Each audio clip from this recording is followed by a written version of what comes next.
welcome back, nail queens. In today's video, I'm going to show you how I make press-on nails with dip powder and how I go about getting the thinnest layers possible so that my press-on tips are not bulky.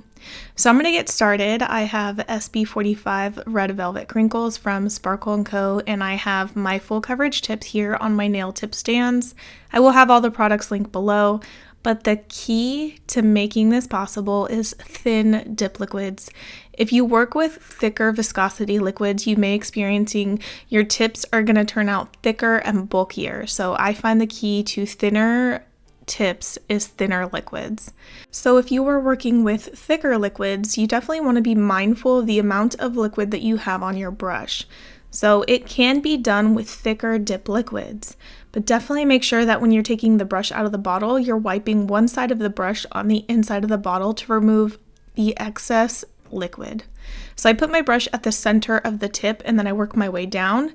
Go in for a little bit more because the thumb is a thicker nail. It's a larger, wider nail. And then I cover the rest of the sidewalls, the cuticle area, and everything else. And then I like to dip my nail, pressing downwards into the powder. Trust me, it's a lot easier than trying to do the whole 45-degree angle thing, and everything turns out nice and smooth just like this. If I'm working with a highly pigmented powder, I find that I only have to dip 2 times. So again, my brush hits the center of the nail and then it works its way up to the cuticle. The reason why I do it at the center of the nail is so that the most bulk of the liquid is at the center apex, not pulling at my cuticle, sidewalls, or free edge. And just like that, it turned out beautiful. So I'm going to keep dipping and you guys can watch this for just a second.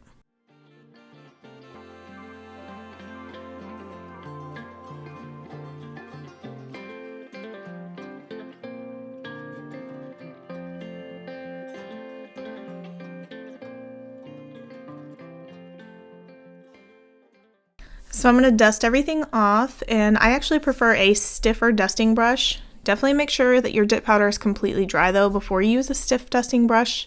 And I'm going to repeat the same application technique, starting in the center and then working my way towards the cuticle.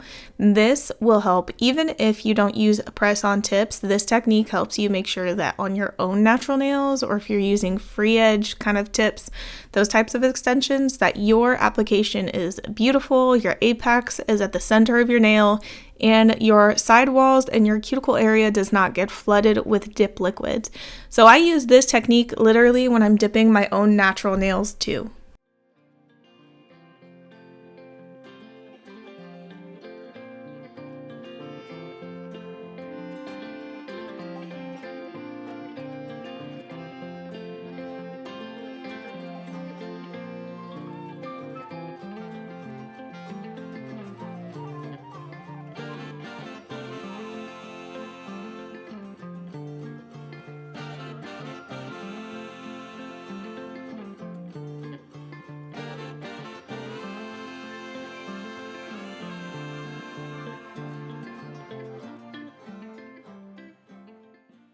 So I did a total of 2 dips of this color, and now I'm going to dip all of the nails in clear dip powder.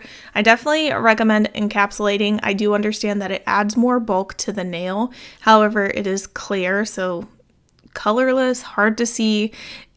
It really won't make that big of a deal if you encapsulate in clear because you really can't see it, to be honest.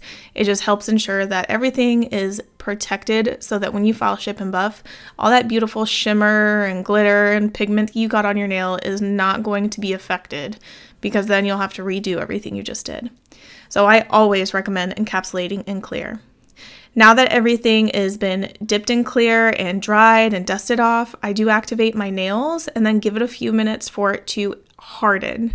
So I'm going to go into my filing, shaping, and buffing routine. It is the same routine as if I'm doing my own nails on my own fingers. What I do is I file the free edges first because dip powder does get stuck under the underside of the tip, on the side, the edges, and everything, and it kind of like distorts the shape of the tip. That's just what dip powder does. It adds bulkiness, it adds thickness. So we're trying to mitigate and reduce that bulkiness and thickness. Then I take my buffing block, and actually let me show you the regions that I like to buff in. I'm going to use this dotting tool here. So I go on the sidewalls on the left and right. Then I go towards the cuticle area, free edge, and then lastly I'll go towards the top. So I mostly focus my filing and buffing on the sides, cuticle, and free edge. And then I graze over the top where the apex is a little bit just to smooth it out. And just like that, this is what it looks like. I'm going to take a rubbing alcohol wipe and just cleanse the surface of the nail I just buffed. And I'm also going to do it to one that I haven't buffed. And I want to show you the difference between buffing and not buffing. So the right hand side has not been filed or buffed at all. And you can see how like more bumpy and lumpy it looks compared to the left side, which has been buffed. So I'm going to admit this, for like the first 3 years, yes, 3 years of me doing my dip powder nails, I did not, or I rarely ever did, buff my own nails. I have learned through experience, and once I finally started buffing my nails, that whoa, it really makes a world of a difference. So yes, if you don't buff your nails, I highly recommend it. It makes a world of a difference. It makes your application look so much neater, so much more polished and beautiful, and looks more professional. So if you're trying to get that professional look, definitely buff. All right, so I applied top coat to all of these nails, and you can see how smooth it all looks just by the glare of the top coat.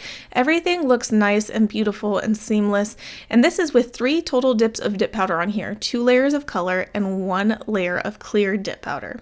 So let me know in the comments below if you guys are having any struggles with dipping your press-ons, what your concerns or comments are, or what you love about dipping your press-ons. And if you haven't dipped press-ons, let me know why you haven't started yet. All right, thank you guys so much for watching today's video. I hope you loved it and learned a lot. If you did, please be sure to give this video a thumbs up, and I will see you in the next video. Bye!